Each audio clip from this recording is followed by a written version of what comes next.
Hello, my name is John Jacob Jingly Schmidt. My name used to be John Jacob Jingleheimer Schmidt, but I had to share it with some crazy dude, and I got tired of all the people shouting whenever I went out, so I had to change my name. Welcome to VGTR Live Season 2, Episode 2!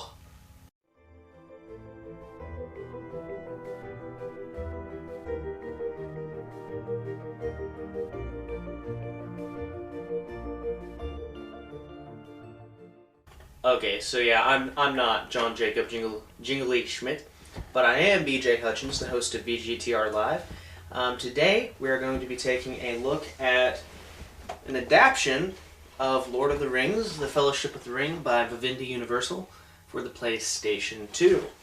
I really didn't know what to think of this game. I thought it was actually in the series with the EA games based off of the movies until I popped it in. It's not.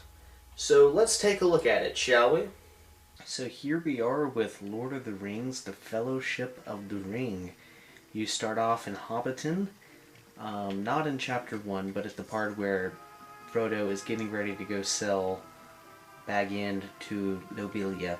Bag End is actually quite detailed, and it's pretty cool to walk around and look at the similarities between this and the movie.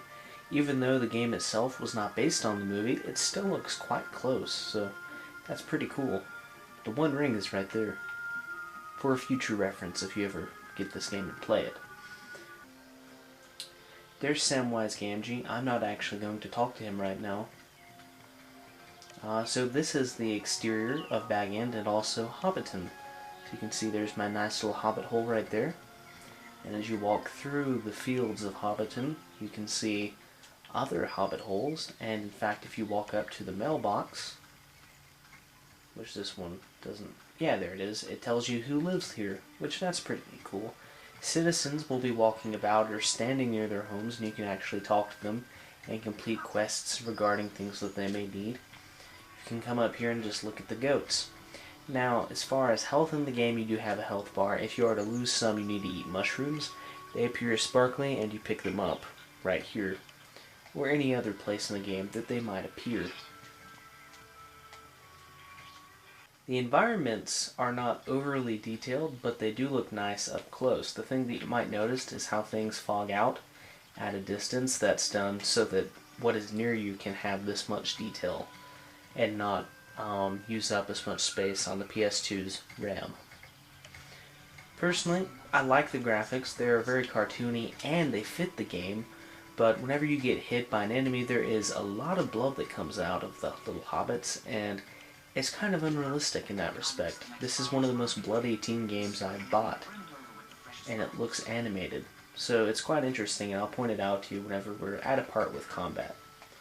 Let's ring the warning bell. It's a lot of fun. I don't know.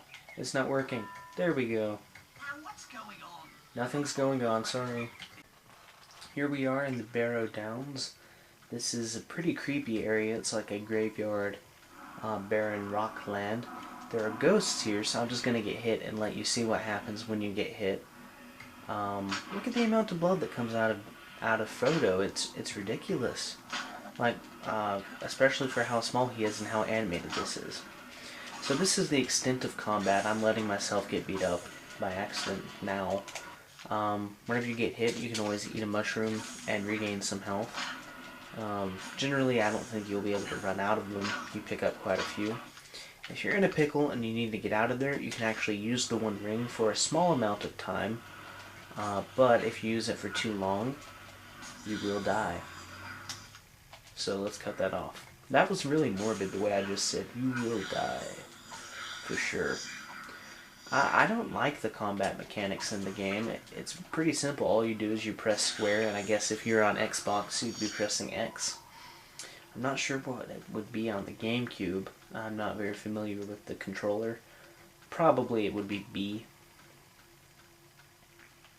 I have a friend who would know. So yeah, loading screens in between segments take a long time in my opinion. There's like a mummy of some kind. That's weird. I just died. And I did that on purpose. What's infuriating about this game is that once you die, you do not automatically restart. You go to the main menu. You have to go down to continue, and then it loads your data back, just like you're having to restart from whenever you put it in initially. It's like a complete game over. The way that the save states work is that when you press start, you save your game, and it literally saves your spot exactly where you were. So as you see, here I am, and I can walk right back up here and start back exactly where I was, which admittedly was not that far, but nevertheless, it has to happen. There are no bonus features to the game. It's quite literally just the game that you get. I haven't made it that far because I find it kind of infuriating at times because it doesn't necessarily tell you what you need to do. It encourages you to go up and ask other people within Middle-earth. As far as its portrayal of Middle-earth, I don't like it as much as I do the movies. I will say that I got this thinking it was based on the movie because it was right beside the Two Towers and the Return of the King games inside of the shop I went to and bought it. But that's fine. I like the premise of it, obviously. I love Lord of the Rings, but I'm not big on this, the RPG style. And it's probably because I'm not used to it. This is actually the first time I've played anything like this. I've never gotten into Zelda at all. I have no childhood, I guess. But nevertheless, that's really all that there is to this game. It's not a complex battle game. It doesn't have that many features to it. It's quite literally just play and then don't play, you know, because you're done. One last thing that I'd like to add is that I'm not that far into the game. If I knew what I was doing, I'm probably about 30 to 45 minutes of playtime into it. It's just I've gotten lost in several of the levels in between there, so it takes me a bit longer to play it.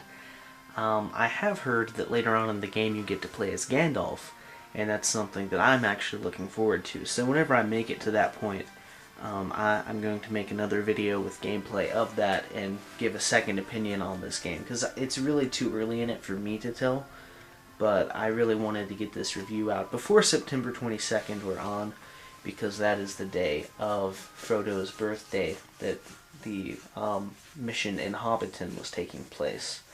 Well, there you have it. That is Lord of the Rings, The Fellowship of the Ring for the PlayStation 2. Overall, I would say it's not exactly mediocre, it's above average, but it's not a great game. I would recommend it to die-hard Lord of the Rings fans, somewhat like myself. I'm not die-hard, but I really do enjoy the movies quite a lot, and I've read part of the books. I'm still working through those. So yeah, that is this today on VGTR Live. You saw that. I have no idea where I'm going with this. Tune in next time to VGTR Live, Episode 3 of Season 2, where I will be talking about Assassin's Creed Brotherhood, released in 2010. I have the PS3 version. It is a historical thriller set in Renaissance-era Rome. That'll be a lot of fun, but until next time, I'll see you then. Live long and prosper.